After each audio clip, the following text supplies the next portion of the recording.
Destiny 2 just got brought behind the barn and shot, and with petitions for Destiny 3 after Bungie said they got nothing, I see it fitting to change this series from How to Fix Destiny to Once Upon a D3. A guide and wish list to avoid the mistakes of Destiny 2 The Electric Boogaloo. The portal had a purpose, they just did it badly. As much as people hate on the portal, it did serve a purpose, simplifying the directory. The directory by itself was great for exploration and showing the scale of the game, but new players felt like their parents left you alone in a mall at 6 years old. The portal made things fast, but by making the portal the main focus, the game lost the sense of scale and exploration. Without the organization of the portal, you'll be having grandkids before finding a worthwhile lost sector. But with their portal, Destiny became Caldera and the missing enjoyment, so going either direction completely was not viable for a game as big and long-lasting as Destiny. Firstly, the director's gotta stay. It's the backbone of exploration. The directory adds immersion and makes you feel like you're actually interacting and going to those planets. People don't play Destiny because grinding power level hits their G-spot. They play because of the narrative and gunplay other games fail to live up to. The directory makes it so each planet feels focused on that story rather than the game being a bag of trail mix where I just want the pretzels. The portal might be faster, but it drains the life and environment and immersion from the game. Sometimes taking your time will have an impact, even if it makes everything slower. I am still talking about exploration. When you have to physically travel to those lost sectors and activate those missions, it feels like you're actually going to those locations, fighting those bosses, and not just getting thrown into a repeatable mission because you need gear faster. Strike Playlist existed because you wanted to do strikes, but having a portal that you never have to leave, never needing to interact with the star chart they set up for years, is a waste of an unbroken system. When you can do a mission faster, you don't need to play the game as long. Adding the portal meant something else needed to slow down, or the players would finish the game faster than someone baked out of their gorge snarfs down some Taco Bell. So they made Power Grind crush your soul. They added new difficulties, tier 5 gear, and annoying modifiers to retain total playtime while letting players get into the activity faster. So this way you can have less fun faster than ever before.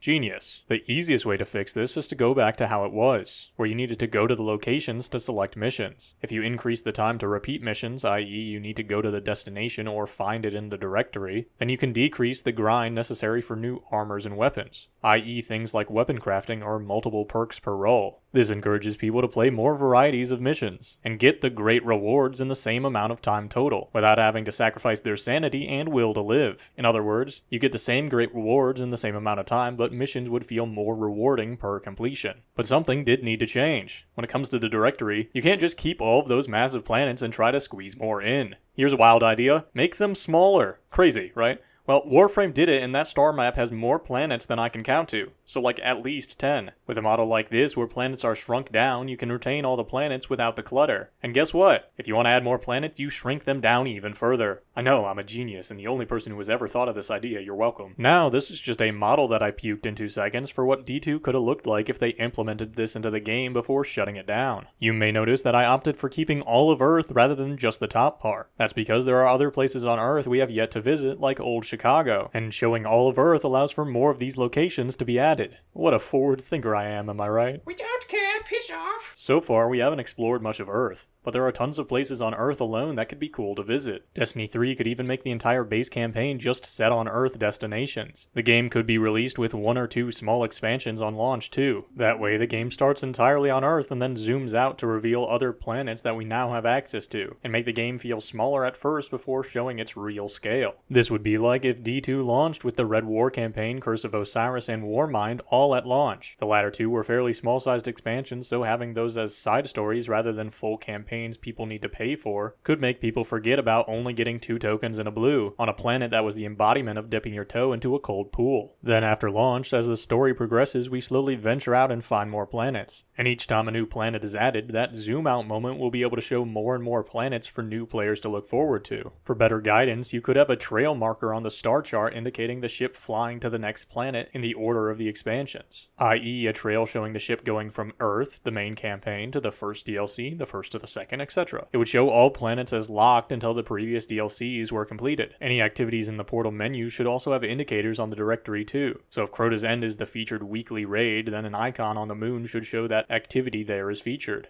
Rather than having the portal as a separate menu, you could combine the portal and directory. The portal served a purpose, to access activities without needing to look up a guide on where the heck the Garden of Salvation is. But you can do that without creating a whole separate menu screen. Warframe has a method that does this without getting rid of the immersion. It's this crazy concept called Tabs. Still shocks me to this day. Just go over to that thing and bam, the whole menu just drops down. No need to go to a separate page. Seems like witchcraft, but Bungie, hear me out. Well, these tabs let you cycle through things like syndicate missions, event missions, endgame boss hunts, relic missions, and special missions like nightmare missions and arbitrations. In other words, this tab is the portal. Same concept, different execution. This is how to do a portal properly. Make the portal a part of the destinations tab, not separate. When you select one of these missions, it shows you which planet the mission is on. It retains the interactability, that tangibility of exploration. It speeds up finding the mission without replacing you seeing the mission on the planet. Me want see planet. See planet make happy. Portal, no see planet.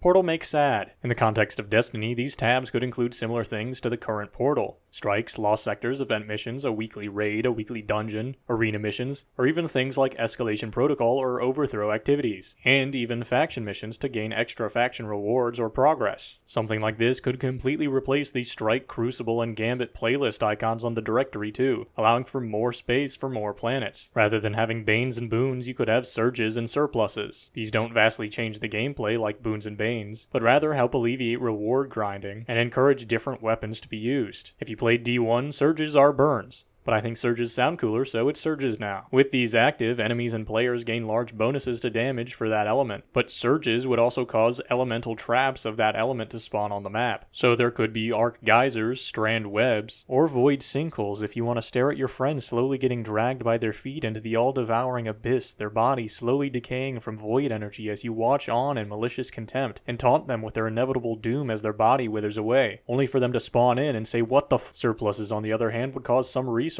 such as planetary resources, weapon parts, legendary cores, etc. to drop in larger bundles when they drop. So instead of getting 5 helium filaments from a node or energy drop, you could get 15. This way these portal activities don't have a crazy difference in loot rewards, but they do offer unique experiences and eases on grind. This type of portal won't drop unique rewards itself, but will give faster access to unique rewards. Vendors will now sell their weapons for tokens. Each activity drops their own type of vendor tokens. Tokens of valor are rewarded for any strike. Tokens of gallantry are rewarded for any Crucible playlist. Tokens of prowess for trials. Tokens of vengeance for gambit. Dominance for dungeons and raids. And unity for faction missions.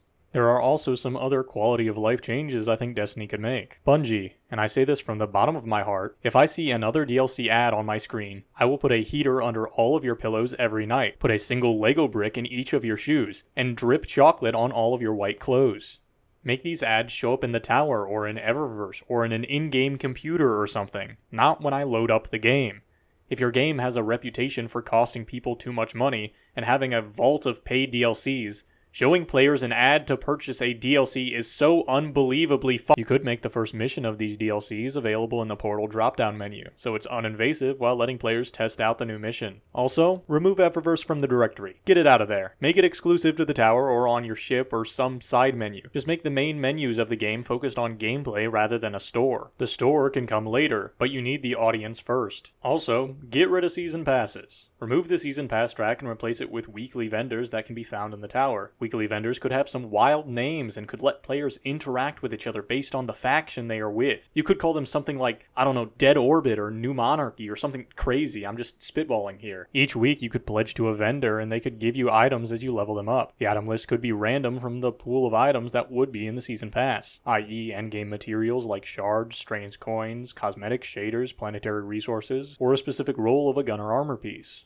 Each vendor could have 5 levels each week. You earn levels from doing any activity. These vendors have their own spaces in the tower, and you can only pledge to one vendor each week. Switching from season passes to this vendor system would stop season passes from making you level up faster, stop them from earning the best reward being dependent on having the premium pass, stopping season pass rewards having many useless or unexciting items, stopping season passes having the best items as premium, and stopping season passes from having too many exotics, what should be the rarest item in the game. Although I think exotic missions should go down with the Titanic that is Destiny 2 and never return because of how much they bloat the exotic loot pool, I do have some fixes if they decide to keep them and keep making these exotics craftable. For one, you could add 2 difficulties, one normal with few mechanics, and one similar to Steel Path mode where it's harder with more mechanics and only for endgame players. The normal mode is fairly straightforward and more so shows players the layout of the map. Maybe it has a few mechanics here and there or maybe a jumping puzzle, but more or less runs like a strike and unlocks a basic version of the exotic weapon without any upgrades and only the bare bones perks. The hard mode is more mechanically heavy and has harder enemies, some with new new abilities. This mode you play to get the more powerful versions of exotic weapons such as intrinsics, that is if they continue crafting, or better rolls if they make exotics random rolls. This way exotic missions don't need to balance between being a challenge and being accessible. Instead, there's an accessible version with a nerfed exotic, and a hard mode designed for endgame players to get the endgame version of the exotic. So all players have access to these exotics, but the exotics will be able to scale over time, rather than being forgotten and neglected the moment the new content enters the game. In a later video, I'll be talking about creating a Destiny loot system designed to last a long time, compared to something like the Destiny 2 mess of systems that negated each other. If you listened to the end of this video, thank you for watching. If you're interested in more content like this, feel free to like, comment, and subscribe to help me know what content leaves the biggest impact. Until next time, I wish you safe travels, and may the brightest light guide your way.